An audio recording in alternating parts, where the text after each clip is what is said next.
Hi, everyone. I'm Parag. So today, the book I want to review is called Catch-22, 第二十二条军规. So let's start. Catch-22 took 80 years to complete. Heiler conceived the novel in 1953 and the working title Catch-18. When Neil Uris published Mila 18 in 1961. Semi and the publisher asked Heiler to rename his book to avoid confusion. The new title, Catch-22, was chosen partly because the duplicated 2 visually echoes the novel's circular paradox structure. The hardcover edition appeared on October 1961 with modest initial sales around 30,000 copies and polarized reviews. The Chicago Sun-Times hailed it as best American novel in years, while the New Yorker and others dismissed it as disorganized, unreadable, and crass. After the September 1962 paperback release, however, sales exploded, 1.1 million copies in just 7 months by April 1963. Interesting.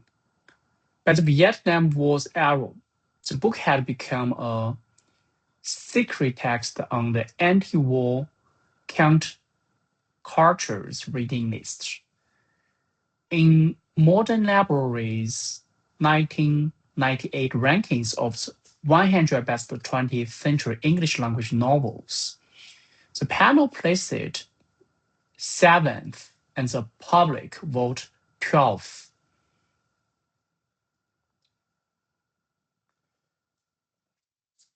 Catch-22 had entered English and many other languages as a fixed phrase denoting an inescapable logical dilemma. Any attempt to use rules to escape is itself proof that rules forbid escape.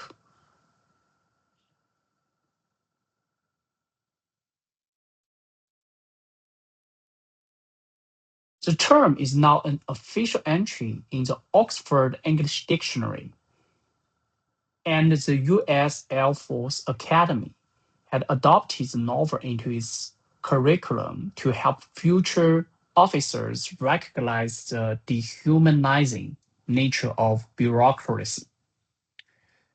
Catch-22 appeared in 1961, the year Eisenhower left office. Kennedy was inaugurated. The Berlin Wall was about to go up, and the Bay of Pigs invasion had just failed. Though ostensibly about World War II, the novel speaks directly to the early Cold War anxieties of American society. Nuclear deterrence, lingering mercantilism, and the emerging military-industrial complex.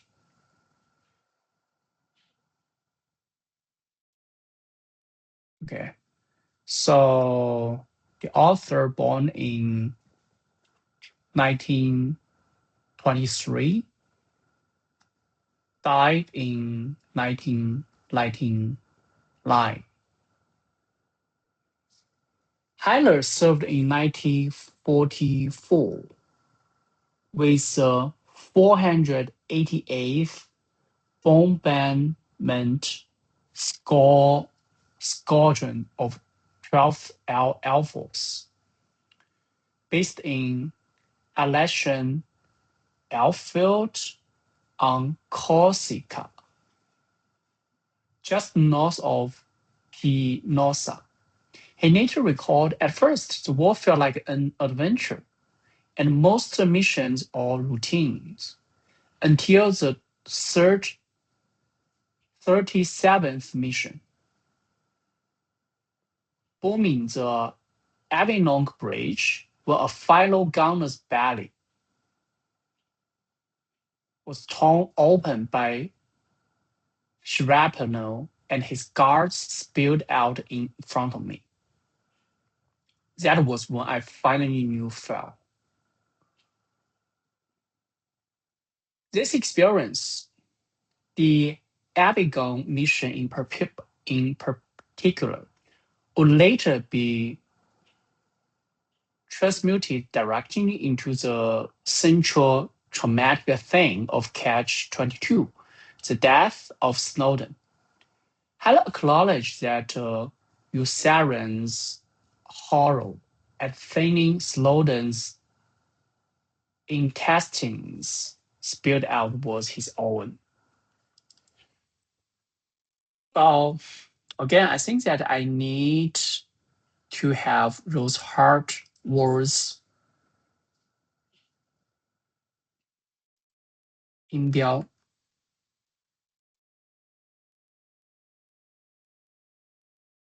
Heller's compositional habits was unusually methodical.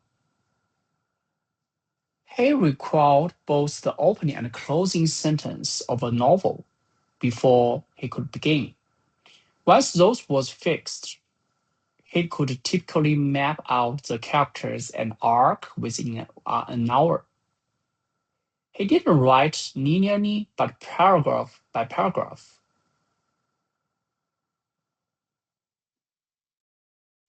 Often, reworking 3 to 4 handwritten pages before advancing. Only when about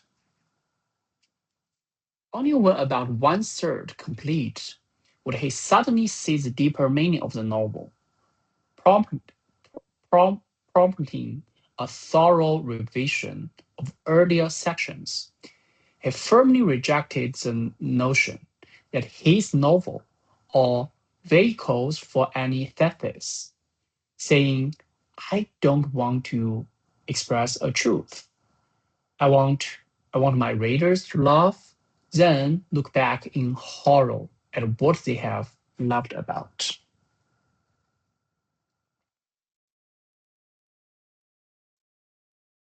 Allen was nominated for Nobel Prize in Literature twice, but never won. Upon his death, Kurt Vonnegut mourned that this is a calamity for American literature. Allen grew up in a Jewish immigrant community in Depression-era New York, and then lived through the full horror of World War II. These two experiences together shaped his worldview. Institutions are inherently dehumanizing, and individual rebellion must begin by refusing to cooperate. This position placed him alongside Norman Mailer, Kurt Vonnegut, and Thomas Finkelstein at the core of post-war American Black humor.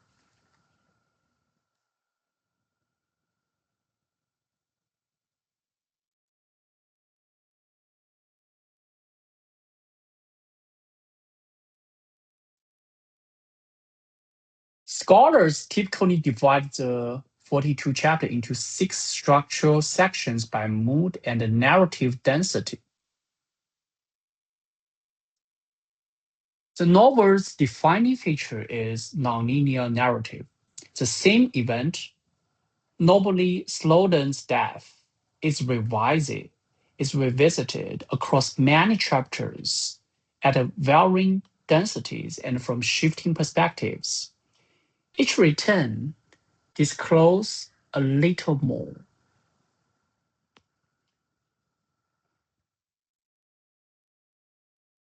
until the full picture finally emerged in chapter 41. This spiral recursion mimics the avoidance intrusion cycle of memory in traumatic stress disorder, PTSD. So what's the plot? The story is set in Mediterranean theater from the summer of 1944 to the winter of 1945. The principal locations are the fictional US base of 256th Bombardment Squadron on the island of Pinosa, and Rome, the Eternity City. Act 1, The Revolving Door. The novel opens with Captain John Yossarian, a 28-year-old Assyrian-American bombardier, lying in the base hospital faking liver pain to avoid combat. He believes in a logical that is both absurd and lucid, that everyone is trying to kill me. Enemy anti-aircraft gunners fell at him every mission, and his own superiors keep raising the mission quota. The squadron is filled with surreal characters. Major, huh, who will only see visitors when he's not in his office.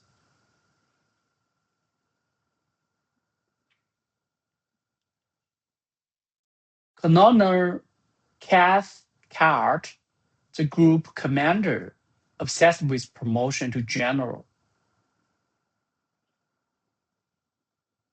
Mila Midbender, the mass officer who builds a transnational black market empire.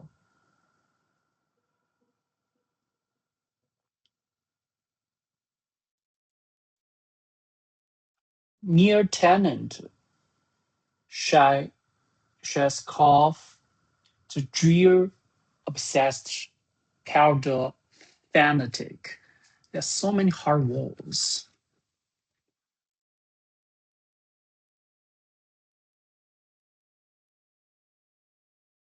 So 对困难单词必须提供音标，比如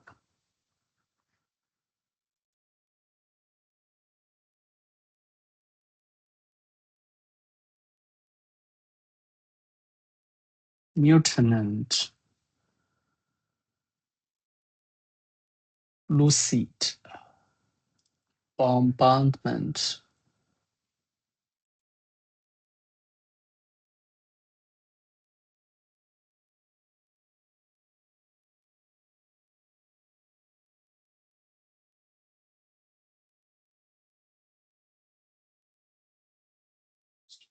Real Mediterranean. Okay, let's continue. Act 2, Milo's Syndicate. Mass Officer Milo Mindambanen used his position to fund M&M Enterprise, buying European specialties and selling them at scale to Allied base mess halls. Everyone has a shell. He smuggled oranges, cassava melons, and Polish sausage on base aircraft. then escalated to chartering German planes and signing bilateral contracts with Axis.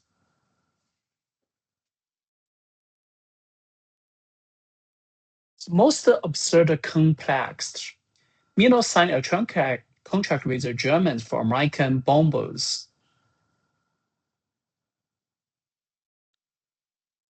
to attack the Avignon bridge while simultaneously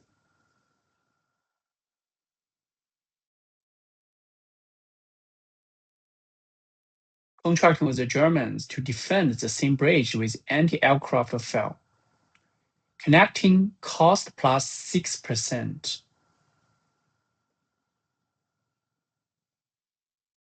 From both sides. When unsold Egyptian cotton bankrupts MMA,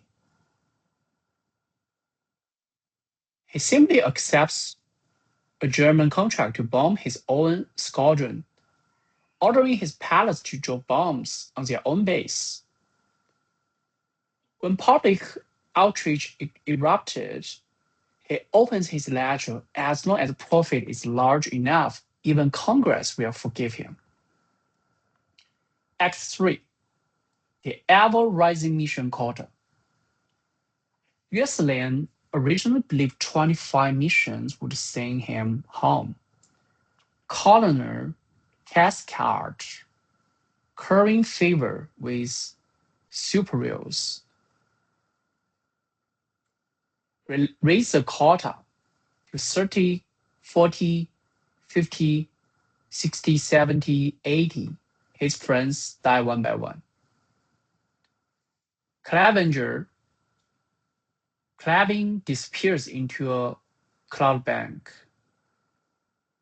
Kate Simpson,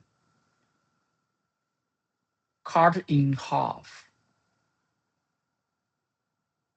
by Merkwart's buzzing propeller.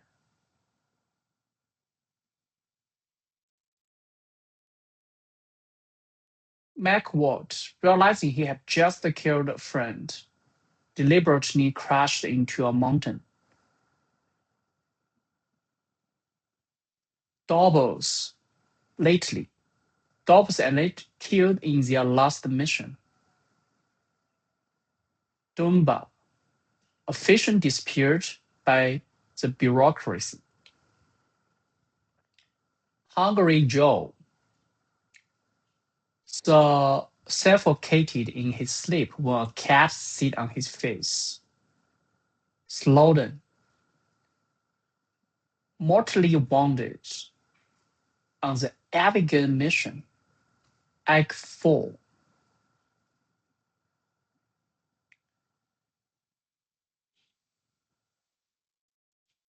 Chapter 39. The Eternity City is the novel's darkest chapter. Yueslian goes AWOL to Rome to find Lately's Wong's 12-year-old little sister.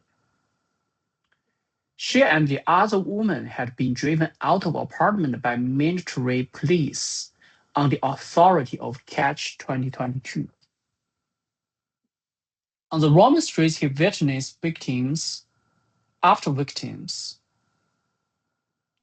A lieutenant having a squeeze dragged off arrested, a child being beaten, abandoned old woman, a maid raped without recourses. Returning the apartment, he finds that the navigator Afi had just raped and murdered the maid, Michana. She's only an Italian maid. They won't make a fuss over me.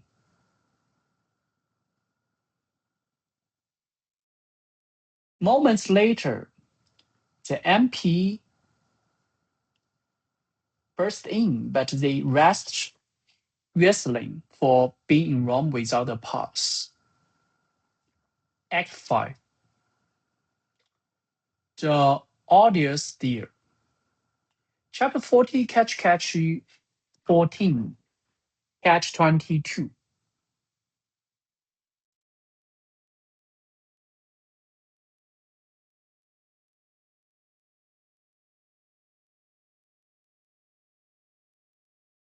Colonel Cathcart and Lieutenant summon Uris and offer him an audience deal. Go home as a hero, but on the condition that he publicly praises them and never speaks ill of them. Uris briefly accepts, but as he leaves office, Lately's whole, furious over Lately's death, stabbed him in the side with a kitchen knife. Act 5, 6. Snowden's Secret. Chapter 41, Snowden in a morphine-induced revenue. Uris finally remembers the Avignon mission in full. He crawled into the tail of bomber and finds a young gunner Snowden with a fist size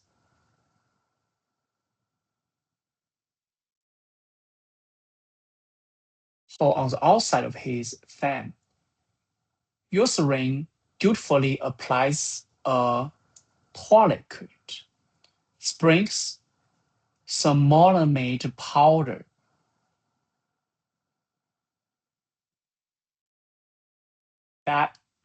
bandages the wound.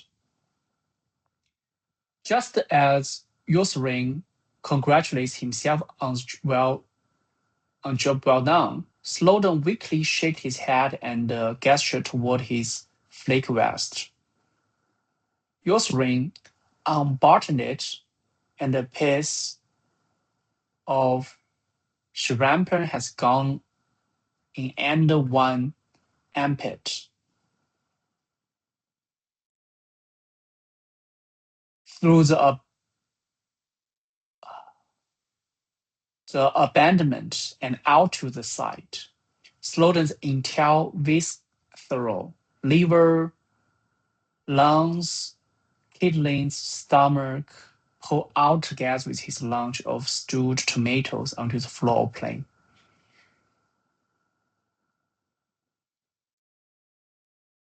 Uris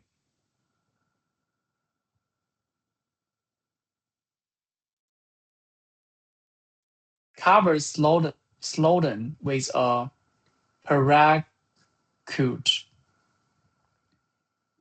There. In that moment, he grasped Snowden's secret. The spirit gone. Man is garbage. Man was matter. That was Snowden's secret. Drove him out of window and he fell. Set fell to him and he'll burn. Bury him and he'll rot. Like other kinds of garbage.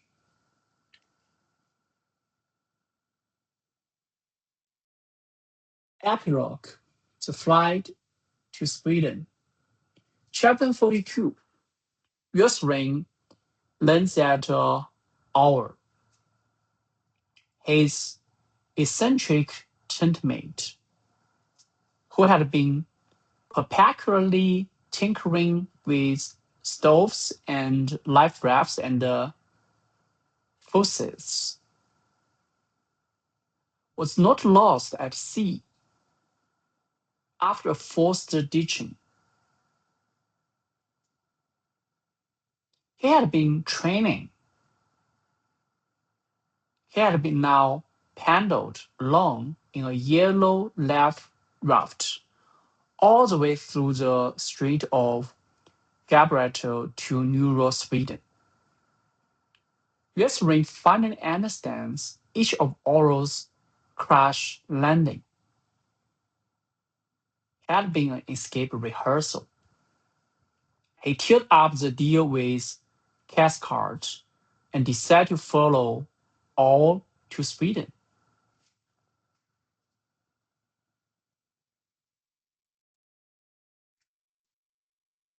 Founded by Major Dombey and blessed by Captain Tampman, the boats from the hospital. As he reached the door, Lately's whole launched with the left once more.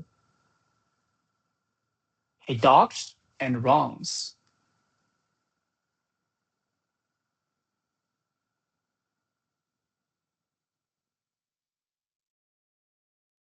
The final line, Yossering drifted outside. Lately's hole was hiding just outside the door. The light came down, missing him by inches. Yosef took off, ends the novel at the very moment of flight. The ending is deliberately ambiguous. Whether Yosseren ever reached Sweden is left forever unanswered.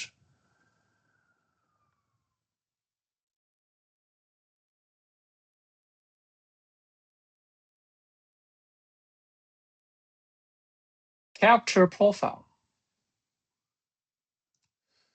Yosseren, anti-hero.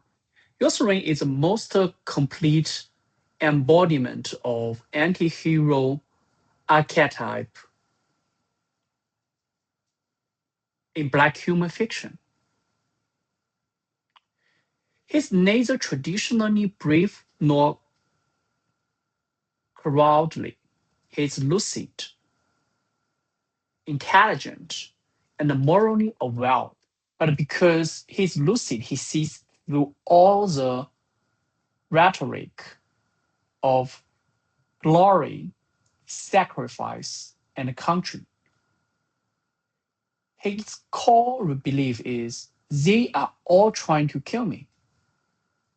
Cleven objects, no one is trying to kill you. They're trying to kill everyone. Yossering replies, what difference does that make? This exchange sets the novel's philosophy. In the context of mass atrocity, there is no meaningful difference between collective sacrifice and personal murder. His arc of resistance proceeds in three stages: passive invasion, framing naval pain in the hospital, symbolic protest, walking backwards through the camp with a hostelry gun in chapter 38, refusing to move forward towards the more death,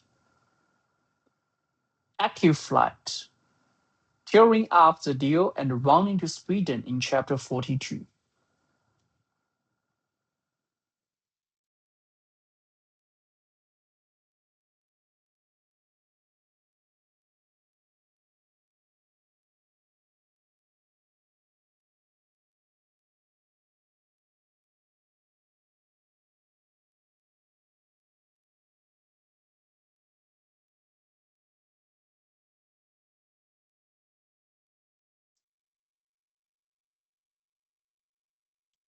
Theme analysis.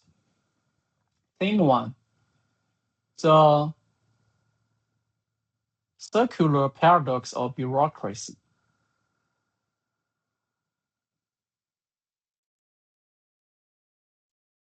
Theme 2. The dehumanization of the individual, of war. Theme 3. The collusion of capitalism and all.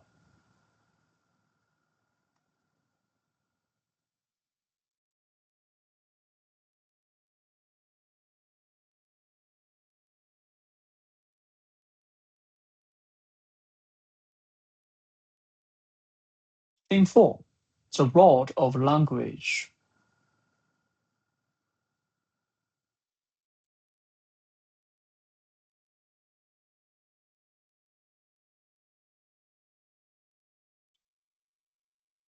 Theme 5. Compassion in absurd.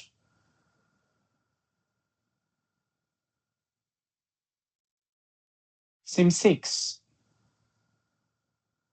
The ironic anti-utopia. Utopia.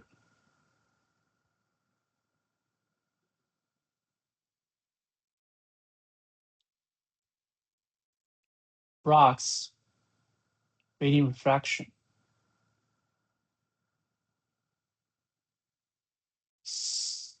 Dimension 1. Souls behind the scarcity numbers.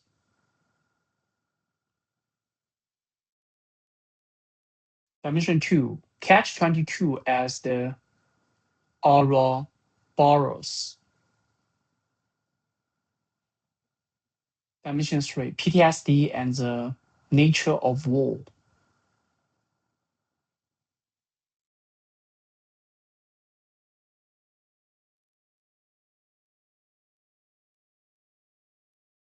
Dimension 4. Lao Tzu's anti-war wisdom.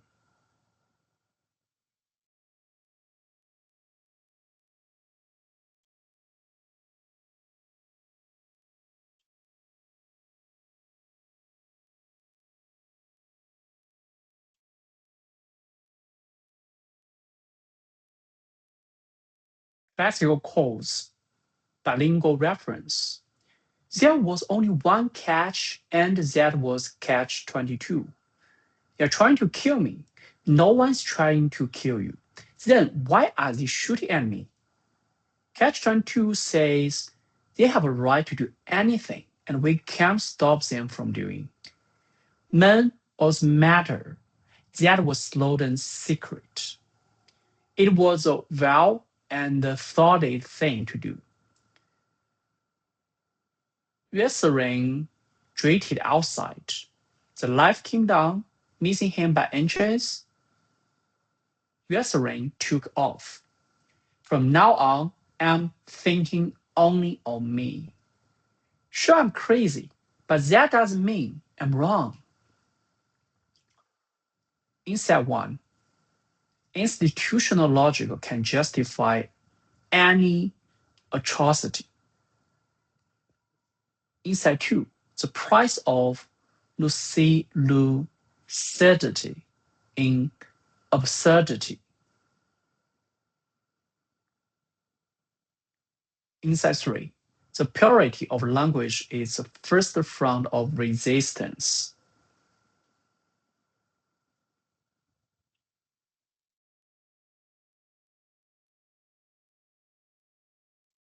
Insight 4.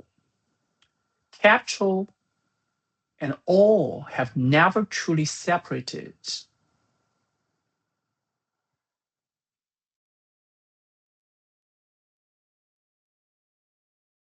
Insight 5.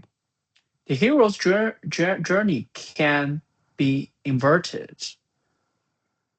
Exodus is also a rival.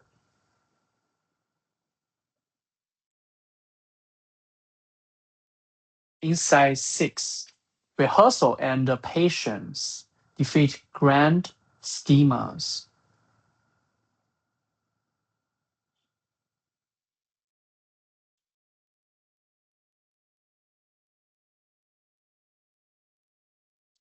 Insight 7. Compassion remains possible.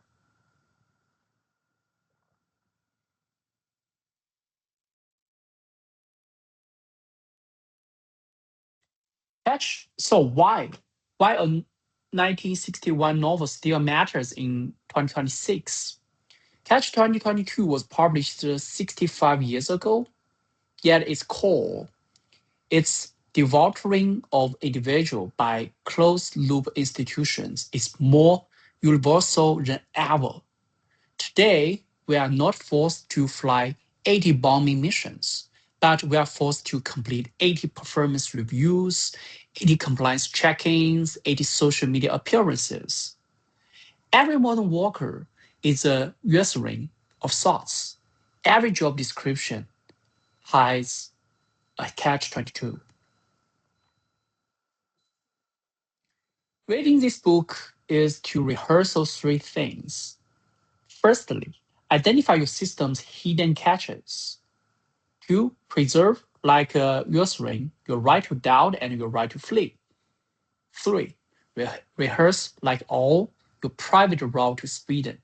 This is why this black humor masterpiece remains fresh after a full sexagenary cycle. Yeah, and I guess that the first time I read this book, actually, I didn't get black humor. But nowadays, I guess I have stronger understanding about black humor literature arts. Roman Roland said that there is only one true heroism is that still love this world after realize the truth of this world. I think bad humor is really need courage because you realize the truth, the tragedy,